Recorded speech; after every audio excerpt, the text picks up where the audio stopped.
Unlocking access with Guest Pass, your key to English fluency. Hello, everyone. Welcome back to our channel, where we make English learning easy and fun. Today, we're going to explore a phrase that might sound simple but can be quite interesting when you dive into it. Guest Pass. Stick around to find out what it means, how you can use it, and some examples to practice with. A guest pass is like a magical key that gives you the right to enter a place or event where usually only members or ticket holders can go. Think of it as a special privilege often given to you so you can try out a service or a facility for a short time without becoming a full member or paying the full price. It's a sign of hospitality and trust, and it's used in various contexts from gyms to software trials.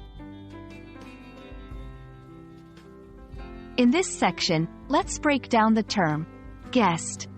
A guest is someone who is invited to a place that is not their home, like a friend's house or a hotel. In our context, it's someone invited to enjoy services or events. Pass. A pass usually refers to a ticket or a document that allows you to go somewhere. When combined, these two words create a concept that revolves around temporary access and warm welcomes. Let's put our phrase to use. Here are some sentences where guest pass fits perfectly.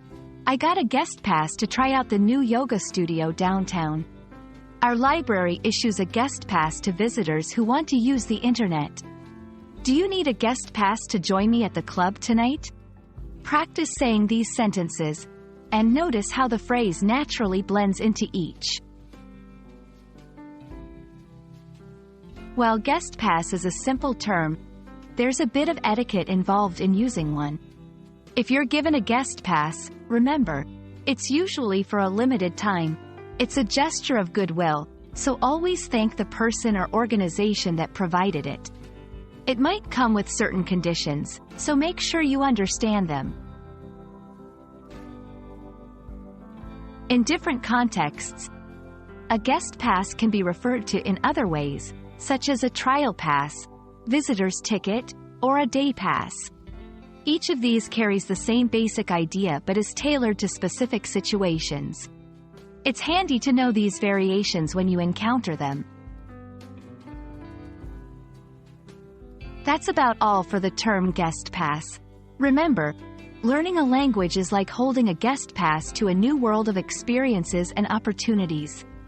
I hope you enjoyed this lesson and found it useful. Keep practicing, and don't hesitate to ask questions or share your thoughts in the comments below.